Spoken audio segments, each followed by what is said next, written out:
What's up, everybody? John New for New Finance, and today you're going to be joining me for a lender Q&A session, one of the many lender Q&A sessions that we do in our broker community every single week. And we not only have lenders on, which is built to help you build up your database of lending partners so you can place loans effectively, but we also have a lot of vendors on. So I want you guys to keep an eye on the community, and if you are trying to build your brokerage out efficiently, be able to process these loans efficiently, place the loans quickly, and get loans deals funded fast, you should be watching all the Q&A sessions that come out from the community every single week. So today we're going to be having Atlas Invest on, and we actually have Tal. He's the president of the company. He launched the company, I think, a few years ago. If you have any questions at all, you want to get set up with the broker community, or if you want to reach out to Tal, there should be some links in the below description for you to do so. Well, guys, I want to thank you so much, and I hope you enjoy the Q&A. So once again, everybody, thank you so much for joining us for another lender Q&A. Today, we have Tal Shahar with Atlas Invest on with us. Tal has a pretty cool program. I've actually never heard of anybody implementing this yet, which it's just AI, implementing AI into the underwriting of the loans and decision making. And as you guys know, as a private money commercial loan broker, the biggest bottleneck, it seems, is just getting in touch with an account executive who's going to give you a decision on your loan, right? So I'm really excited to have Tal on. And everybody, again, once again, thank you so much for hopping on. Now let's get into today's training. Tal, tell me a little bit about yourself. How did you guys, start Atlas? I saw that you have an AI and technology background yourself. So tell us a little bit about yourself, Tal, and Atlas, and then we'll get into your guys' guidelines. With pleasure, with pleasure. So again, thank you very much, John, for having me. Thank you everybody for joining. Happy to share a bit about our story and what we do, both now on the call and continue conversation later with whoever is relevant. So first, as you said correctly, my background personally is areas of investments, technology, and the overlap between the two, investing in public markets, private companies, being a software developer myself, also obviously in real estate, some in real estate debt. My partners come a lot more with real estate background. And we started Atlas about 3 years ago. We recognize there is still a lot of inefficiencies in the space of real estate financing, especially in the bridge lending market. These loans are too short, too small for the banks or the institutional investors. So they take a lot more time and effort. And because of that, it just doesn't worth their time. So the market is dominated by the private lenders. And what we want to do is to enable commercial mortgage brokers out there really a better access to capital at scale with certainty and speed. So you mentioned indeed the speed and the AI we're using, and all of that is really in order to provide that combination of certainty and speed and simplicity. So basically, we're using AI for underwriting, stuff like that. I can elaborate a lot more on that. But what's more interesting is the other side, which are the side of the brokers, where what we do with them. So they just send us over email, doesn't need to fill any special form or something like that. Just send us over email to loan at Atlas and all opportunities they have. Again, we have our box. You can see that on our website, but they can send anything. And with our technology and underwriting, we're able to provide them in 24 hours an answer if this deal is relevant, obviously to offer a quote and a term sheet, and even to do the financing in just a few days. Now, also we see today in the inefficiencies that a lot of lenders, they first give the term sheet and then they do the inspection and property, and then some numbers change. So for us, it was very important to do all this heavy lifting before giving that initial quote and term sheet, so the other side knows there is here certainty on those numbers. And the last thing I will add here in the intro is that partnership that we briefly saw with BlackRock, what we did with them. So we received a capital that we have full discretion over. We don't need to go back to them or approve that we hold the capital, and we can not just submit term sheets, but we have the capital to finance that and really to offer that certainty and scale in this space. And that's what this combination of the partnership with BlackRock and our technology would enable us to do: scale, speed, and certainty, and really closing in days. That's wonderful. And I just want to kind of rebound off of exactly what he just said of discretionary capital. So this is a huge problem in the private money world, especially when we're kind of working with perm loans. You guys see that a lot of these lenders have to go to committee before they make a decision. So you might get a loan all the way through underwriting, internal underwriting, and then you have to go to the committee. And if, one of the board members on the committee had a bad experience in that neighborhood, then they can just shoot the loan down because all the committee didn't decide to fund the loan. So with the discretionary lending, they don't have to go ask permission to delegate the fund. So this is a big deal. So now that's fantastic, Tal. Again, yeah, raising money and having the discretionary capital without having to go to committee and so on, big deal. So no, that's fantastic. I appreciate that. Well, let's dive in a little bit into your guys' guidelines and the types of properties that you're looking to get financed. So we have you in our commercial bridge bucket. And if you guys aren't familiar with our program, when you register for our masterclass or you just take our turnkey brokerage accelerator, you're going to get access to our lender buckets Excel sheet, which is essentially a search tool and how we place loans at our brokerage. So you'll see them in the commercial bridge bucket. I'm sure you guys do a little bit more than commercial bridge. Why don't you tell me a little bit about the asset types that you guys are looking to finance and yeah, just in general, what we should be looking for and what we shouldn't be sending you. We need to know, make sure we're not sending you guys garbage. Of course. So actually, I will start with the last comment about what not to send. So actually, Sure. because we use AI and technology in our screening and underwriting process, feel free to send us everything because we are always expanding our box. So 3.5 years ago, when we started, we only did multifamily in New York City, like only that. Now we are working across the nation. We're doing single family, multifamily, mixed use, condos, anything residential use related. Um, so that's actually always expanding. In the beginning, we've done loans only up to $10 million and over a million, and now we're doing like from 100K to 20 million. So this box is always expanding more and more. So that's why I encourage people either to always check just our website where we update all the time our term sheet and what we're doing, or just really to feel free to send us everything. Either way, you're going to get an answer very, very quickly. And obviously, never rely only on one lender. So you send it to us, you send it to 20 others. And because we don't like force you to complete like a very complex form or something like that, it's just a very simple email. It's very easy to always test us when testing others. Okay. No, it's a good idea. So I just want to make sure I'm getting a read on this. You want to see most deals, even if they might not fit the box. Is that because you guys are deciding what collateral, what kind of inquiries you're getting? It's like, hey, maybe we should start carving out a niche. Is that kind of what I'm hearing? Or, So basically, yeah, we are always expanding our box. So today, as I said, residential use properties and mixed use as well. But a year from now, I am pretty certain we're going to add at least another more asset class like we've done the last year. So we okay, are always expanding and indeed seeing where the demand comes from. Like we see a lot of brokers, and like in the past, we saw a lot of broker that doesn't have good solution for mixed use, so we added that. okay. So we are always putting our ear and attention to what the brokers need and expanding to those Okay, areas. perfect, perfect. So multifamily, how many units are you guys allowing to be funded? Are you guys just 1 to 9, or can you go, 50 plus? So it's a good question. So indeed, in the market, you see a lot of different limitations. So we don't have a unit count that we need to have.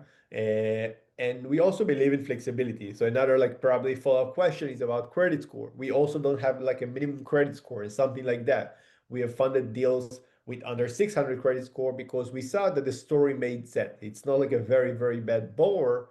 Just to be clear, we're not loan to own. We don't really want to take over the asset, but if we see it's a borrower that had just a problem in the past and since then it was able to fix that and show their responsible sponsor, we're okay working with them if the deal makes sense. So we don't have like a unit count, we don't have a credit score limit or stuff like that. So a lot of these parameters were very flexible.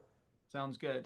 Now, how do you guys feel about tertiary markets? So, majority of lenders they want to stick to major MSAs, which is totally normal, makes sense, and there's nothing against you if you want to stick to major MSAs. But how do you feel about tertiary markets? Like for example, I had an office building. I know office isn't your thing, but let's just say it was a multifamily and it was in Roswell, New Mexico. and there just aren't a lot of sales comps in Roswell. It's kind of a smaller, city, but it is a city nonetheless. How do you guys feel about those tertiary markets on multifamily and mixed use assets?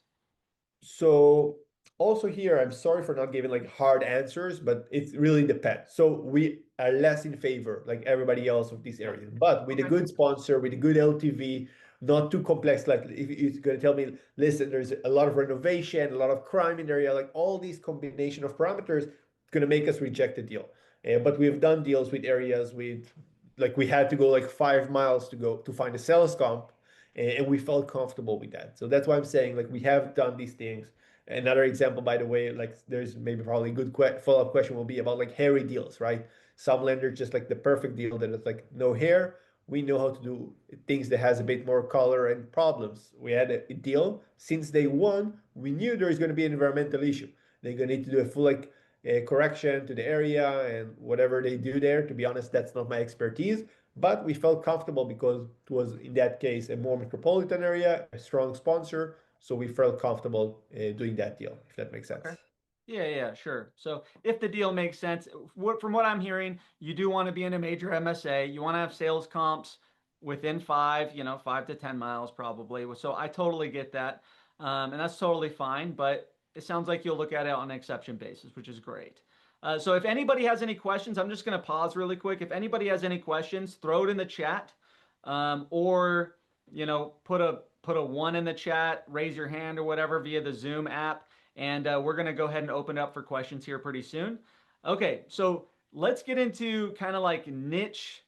Is there something about your underwriting where, hey, other lenders are looking at A, B, and C, we don't look at that? Or is there something you can tell us that might differentiate you a little bit from the competitors based on your underwriting guidelines? One thing that I already heard is no FICO score. That's a pretty big deal. Some lenders are like, hey, stuck on the FICO score for some reason on these commercial bridges. Is there anything that we can consider in your underwriting, like no reserves or something like that, that our brokers can go out and market your product with? Mhm. Of course. So I'll mention here several things. Some of them we already discussed. So one we discussed was the no credit score limit.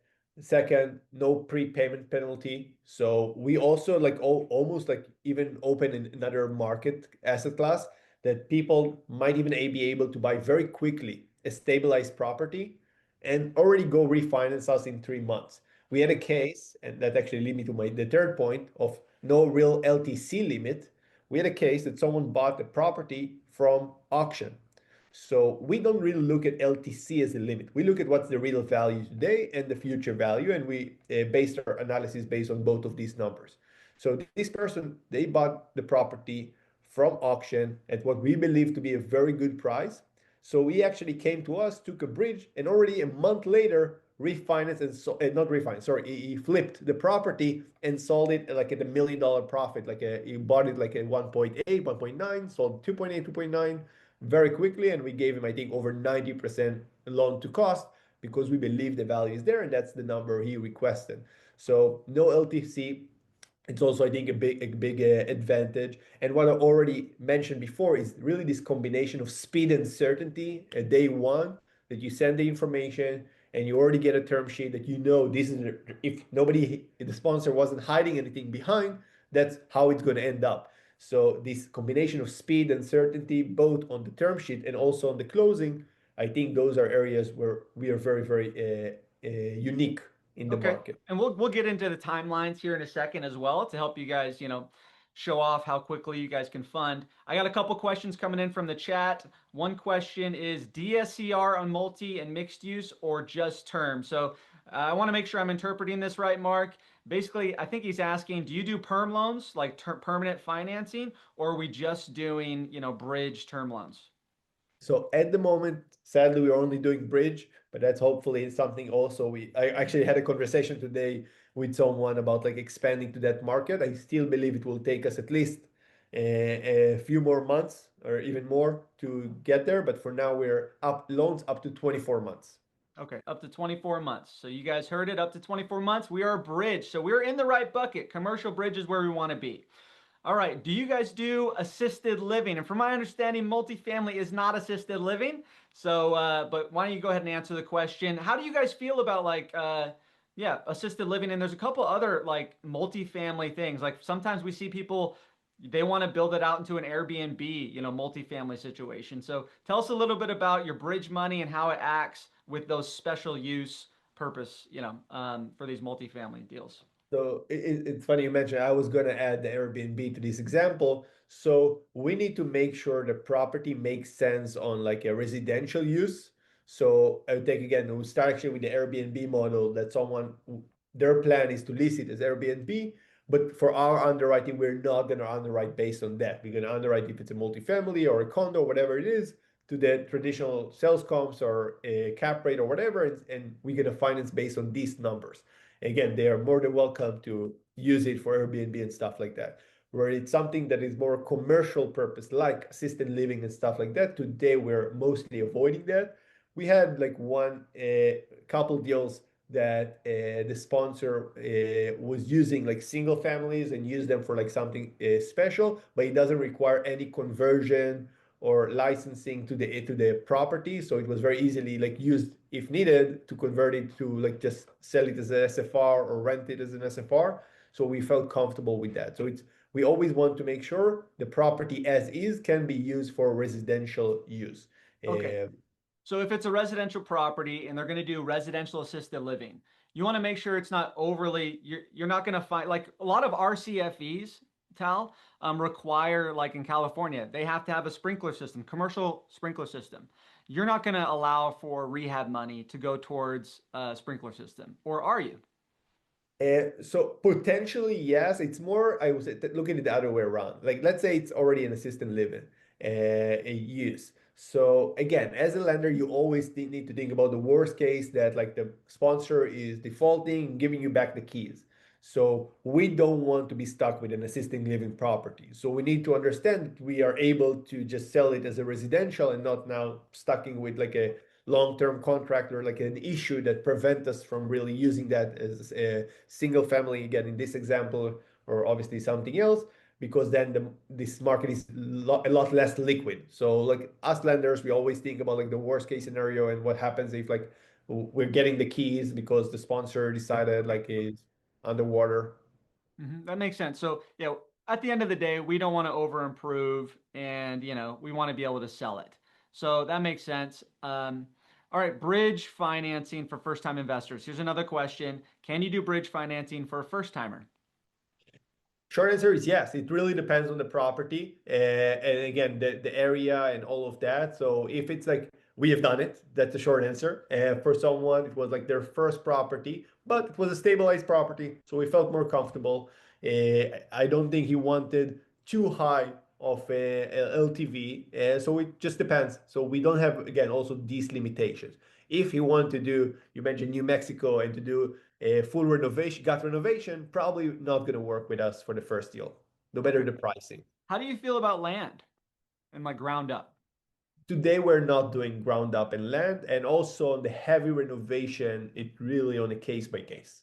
Okay. One more question. Do you do appraisals and are you verifying borrowers' assets?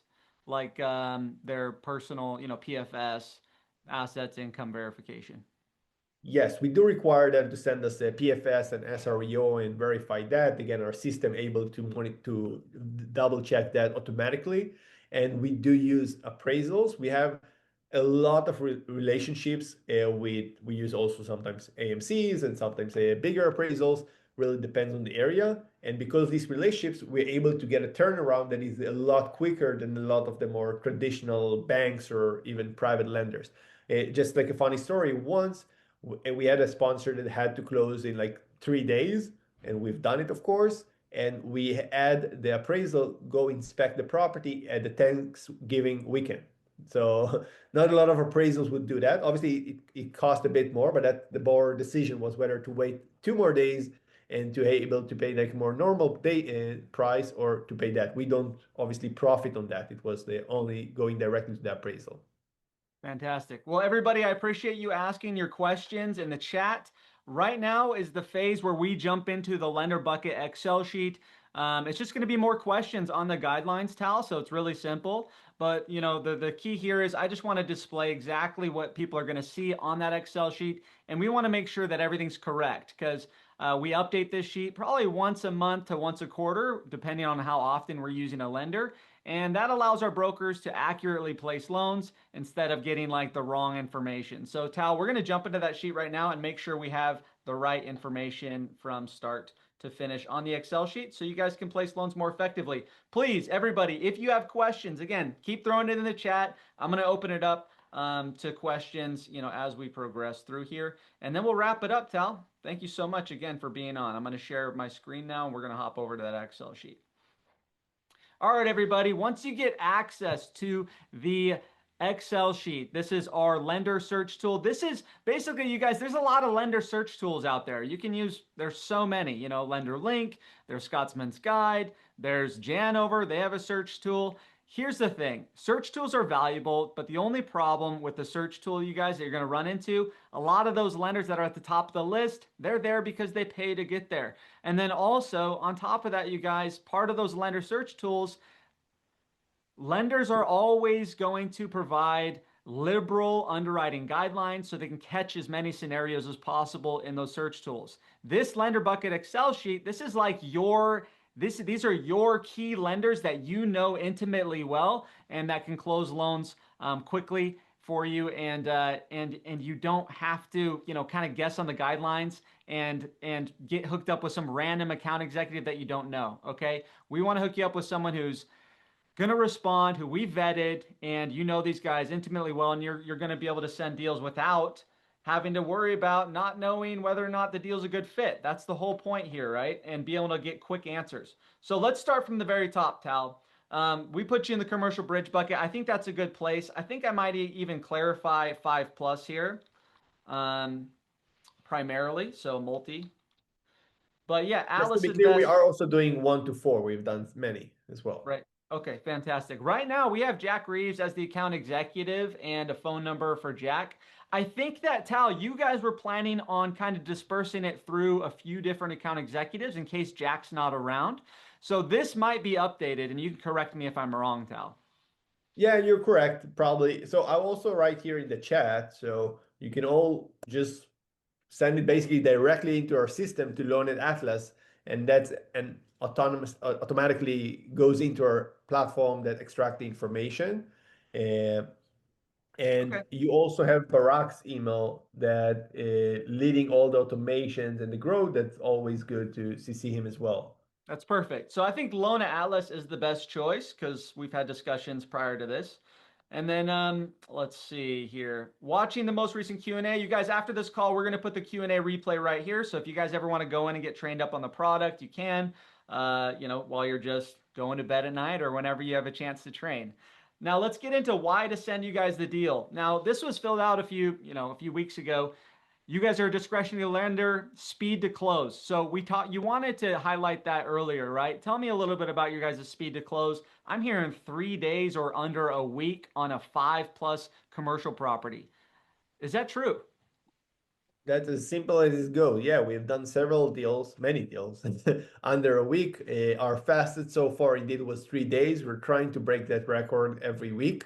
To be honest, it's usually the other side. The moment they got their signed term sheet, they start moving slower. Usually they don't have the rush to close it in under a week. What they more care about is having that certainty that the capital is waiting and ready for their closing or whatever they are looking to do at the same time. But yeah. Perfect. All right. Next thing, biggest hang up, okay? My brokers, when they're placing loans, they need to know what the most difficult thing to underwrite is for Tal's group, right? And this is how we're going to prevent submitting a deal and then the deal dying, right? Halfway through. So we have it written in here in terms of construction, you guys aren't doing ground up, so that's good, or heavy guts. So we're talking about basically just regular rehab, not heavy gutting. You do light mid renovations, value adds, construction completions, and the rule of thumb here is that you need rehab to be 25% less than the ARV. So this is really valuable information. I think Jack did a fantastic job of filling this out. We need to know what the hang up is. It's not all sunshine, right? So is there anything you want to add to this that our brokers just need to be aware of before they submit this loan? Or maybe you can correct something that might be wrong here. So first, that's absolutely correct. I will say two things about it. What we already discussed, so we don't do land and we don't do commercial properties that are like industrial offices and stuff like that. And I do want to echo here what's written about the construction completion. So also you asked before about unique things that we're doing that others are not. So not a lot of lenders are in favor of construction completion. So I think that's also a big added value of us, and that we are able to do that where others are not. That's actually a really good point. Mid-construction projects. Yeah. Yeah, that's the problem with mid-construction projects is like what kind of LTV are we going to lend to on the initial disbursement to take out the old lender who, maybe stopped providing disbursements, right? So Yeah. yeah, that's a good thing to do. So do you guys go up to like what, 65 or 70 on the initial disbursement on current, how does that look So when we go again, mid-construction? we look at up to 70 of what we believe is the as is value. And as I said, not always it's the purchase price. We have done, as I said, or over 90%. We have done even cash outs in the past several times. So we always try to understand what we believe the as is value. And again, with all of our analysis, and to do it very, very quickly in the same day, of course, and 70% of that. Fantastic. Okay, guys, I want you to start thinking about scenarios, please. If you guys have any scenarios that you want to bring up on this call, we're gonna open that up right when we get done with this, okay? So I want you to start thinking about scenarios you might have. I have a couple scenarios, and I want to talk about the scenarios on this call because that's the best learning experience for most people. Is hey, let's just run through a scenario and see if it's a good fit. So start thinking about scenarios and putting it in the chat if you have a scenario, and we'll put you on the call and have you ask those questions. Now I'm going to run through this pretty quick because we did already get through a lot of this information, but just to get clarity, loan amounts. So this is like a Spitfire, okay? So we're just going to go quick. 300,000 to 7 million. Is that accurate? So we've done lower than 300. Obviously, again, the bigger it's more cost effective for both the brokers and us, but we actually technically know how to do from 100K. And we have done already loans above 10 million and over 14 million. But the sweet spot that we can move the fastest is up to 7. Yep. For fantastic. Term 3 to 24 months. Yeah. And That again, chart. there's no prepayment penalty, so can technically be even a month. And it happened in the past. Got it. Typically 2 points, depending on the deal. That's how many you're charging. Yield spread. Someone has a question in the chat about how much brokers can charge. Are they allowed to charge on top of your 2 points? What's the deal there? Because someone's mentioning something about only earning 50 or a half a percent. Excuse me, 50 bips. So yes, they definitely and always charge on top of us. What they saw on the website that in certain cases we can create even a referral program and give away some of our fees. So if it's Got again a it. smaller deal that higher origination, we can split that with the broker as well, in addition to what the brokers are charging. I'm seeing table funding and white label here marked as a yes. I don't see anything like that on your site. Is this true, or was Jack mistaken? No, no, that's correct. So a lot of times the brokers like to do like white labeling and stuff like that, and that's definitely feasible. Okay, so tell me a little bit about that. Is that just on the term sheet, or can they white label like all the way through the HUD? Like how does that look working with you guys as a quote unquote table funding or white label? So it can go all the way. We must make sure we have obviously our full underwriting being done, our documents being signed, but we have a subsidiary that we call Alpha that can be used to be on the docs, so they don't see Atlas even on the loan docs. So it's not only from the term sheet, but can be all the way to funding and servicing, etc. And it's on Really? a case by case. Okay. And are there any guidelines to get approved as a table funder? So because it requires a little bit of an infrastructure to build that and to be able to do that with this partner, we just need to make sure they can scale, they're reliable, and not do anything funky there, but not really like major limitations or requirements to do that. They don't need to deposit money or to do like any heavy lifting to get there. Fantastic. Okay, moving through, you do multifamily 5 plus. with no unit maximum. That's a big deal in my eyes. And mixed use, like you're cool with mixed use, commercial downstairs, residential upstairs. Okay, great. Correct. And then as we talked about, you guys, he is in our commercial bridge bucket. You got to remember, 5+ is commercial. Okay. Just remember when you're going through the sheet, you're placing this loan. Obviously, they're not going to be a fit for anything that's straight up commercial yet. Now we leave this up here, you guys, because eventually they might be interested in doing this, and we're going to keep you guys up to date on their parameters. Now moving down, no land or ground up. We already covered that. You are a bridge lender, obviously, and we're going to mark this up. And yeah, let's get into speed to close. 3, appraisal reassignments. So you guys can take appraisal reassignments? Yes, yes, but again, as it says here on a case by case, it really depends. Okay, that's fine. Someone has a question in the chat. Sheriff sales and county auction home foreclosures. Can you work with those kinds of scenarios? Normally, Jay, just so you know, this is a question coming from Jay. Jay, normally these are reserved for really local, local hard money lenders who can literally go to the sheriff auction with them. Sometimes sheriff auctions allow for 30 days to close. And most lenders say, hey, we want to inspect the property within that 30 days. So, Tal, what's your experience with these sheriff auction deals? So it's exactly as you said. So it's a bit more nuanced. Exactly. So it's a good question, Jay. So we usually need to inspect the property and to send our appraisal somehow, but not always you're able to do that, right? In many cases, you're not. So we really need to have our creative team follow that and see how it can be done, if we can inspect it later. Sometimes I think what we have done once, if I'm not mistaken, please don't catch me on that, is I think we gave them like a lower LTV at the beginning, and post inspection we added more money.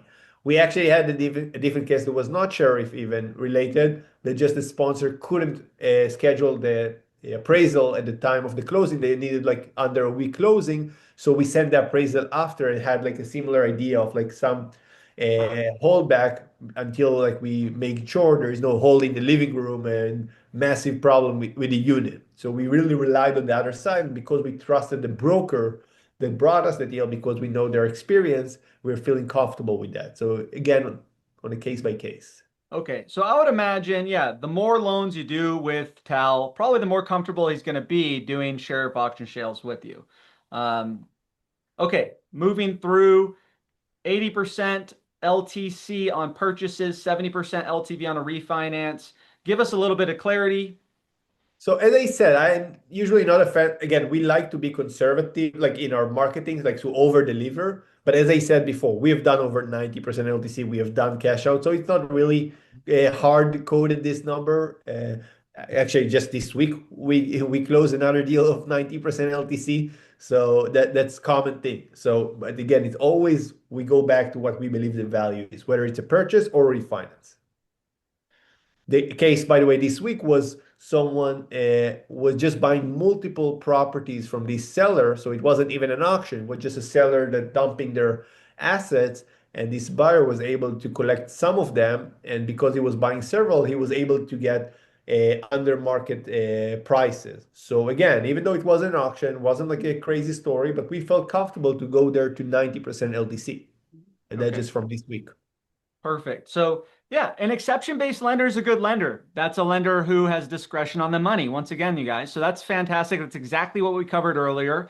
It's so important to have discretionary lending. And yeah, exceptions are great. We want to see exceptions. So don't forget, and this is with every lender, you guys, you got to ask, hey, if I have compensating factors like A, B, and C, experience, track record, experience, good at ARV, can I get an exception? A lot of lenders will take it, but this is a good one. And then FICO scores, no minimum. Is that no minimum FICO, max credit utilization, none of this, right? Tell me a little bit about this, man.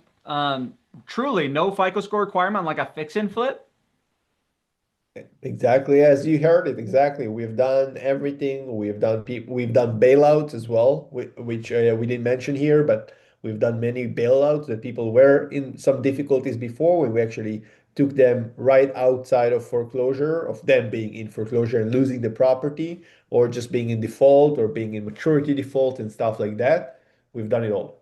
That's crazy. So I think you're going to pick up a lot of business just from this one point that you have no FICO score requirement on like a fix and flip. That's a big deal. Most lenders are like 660 right now. You go down to 600, it gets really scarce. So you got to start picking up the hard money lenders, like really private ones. So yeah, no, this is a big deal. I think you're going to pick up a lot of business here. Not that you probably want the low credit borrowers, but just to give you a heads up, that's actually a pretty big point that I would probably market if I were you guys.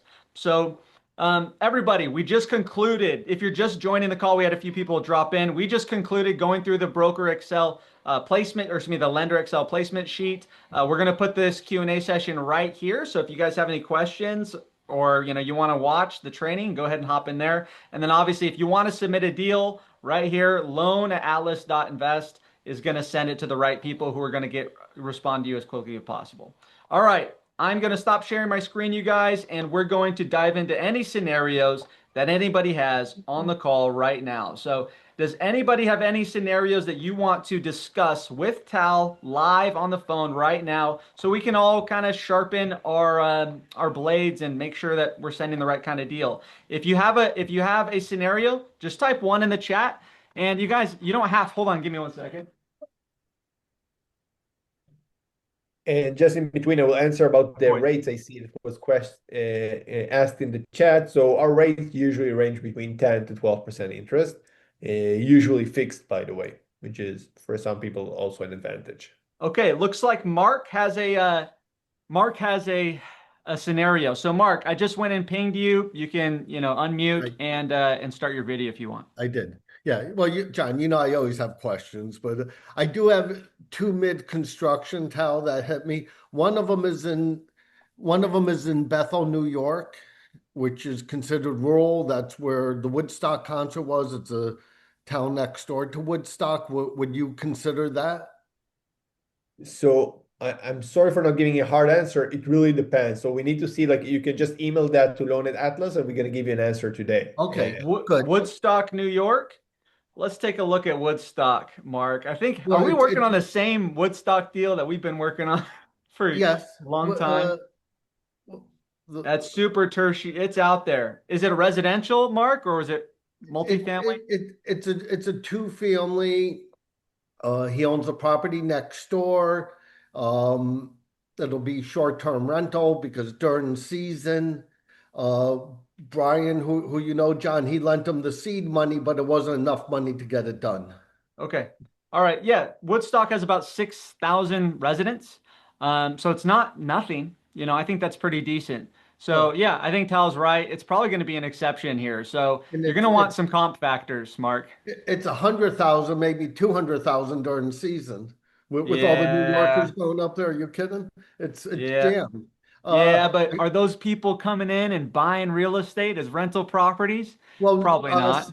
actually, since COVID, a lot of them have vacation homes up there. All right. All right. All right. So, That's good. I and gotta I gotta push back a little bit on you, Mark. see, of course you do, John. And Yeah. Tal, I have another one right here in Bridgeport, Connecticut. Um, it's a 10 unit. The reason he wants to finance out of it is his term is coming due with his bank from Spain. He's a E2 visa holder, which means he has to maintain $1 million worth of investments. And he wants to pay them off so he can rinse and repeat their money. And he's several months from completion. He is getting a purchase contract, but it's to his benefit to pay fees and points and refi. Experienced investor. Okay. So one could you work with an E2 visa holder, and he doesn't need more money for the scope of work. He's already bought all the materials, and labor will run them 80 to 100,000. It's That one worth as it sounds sits about 2 million. He's looking for about 1.2, 1.4. Completed, it's 2.65 to 2.8. so from what you just described, it sounds right in the box. Obviously, we need to take a look, but I don't see, like, the fact that he is on the E2 doesn't sound like a problem to me, because you said he's experienced, right? Well, yes, I mean, if you're E2, that's actually better than a green card. Some lenders don't like it though, and he's been here 15 years, Mhm. uh, done better than most people I know. And he came to Bridgeport from New York because we're jaded what we see around the corner, and he's not. He saw opportunity. Awesome. Okay, so I'll submit that. I have an outline. Perfect. Mark, awesome, brother. I appreciate that. It sounds like Okay. Tal's willing to look at it, brother. So we'll see about the Woodstock one, though. Let me know if they do it. If they do it, we'll be sending Tal more deals. I'll let you know. All right, brother. God bless you, man. Okay, everybody, thank you so much for joining. I don't see any other scenarios right now. I do have one towel, but you know what? We're coming up on time. It's been about 45 minutes, and that's normally how long these run. Before you guys go, I just want to remind you, if you want to watch the replay uh, to this lender Q&A call, just go to privatecapitaltraining.com. You'll see the broker community. You can join for free. I think it's free for the first 60 days right now. And you can also log in. User logins right there. If you want to hit up Tal over at Atlas, you guys, atlas-invest.co is where you go. We have a link here, and so you can actually use the link. I'll put it in the chat, and I'll probably put it in this replay today. So if you guys are watching the replay, we'll put it in there. And just type your email in here, and one of their account executives will hit you up and review the scenarios with you. Tal, you've been fantastic. I'm really excited one of these private lenders are finally taking advantage of AI and using it to make decisions, making things quicker and, just a lot more efficient because God knows, you guys, the private money commercial industry, this space is not very efficient when it comes to streamlining underwriting decisions. So, Tal, do you have any final words for us before we let you go, brother? Yeah, really nothing special. It's always like for us, always important to build these relationships with strong, busy mortgage brokers, and our job is to make you even busier so you can send more deals and work on finding more leads rather than solving the deals themselves. So happy to work with all of you and pleasure being here. Thank you very much, John, and everybody for having the time with me. Thank you. No problem, brother. Thank you so much, Tal. And everybody, we'll see you on the next video. Take care. Thank you all. Bye bye. See you.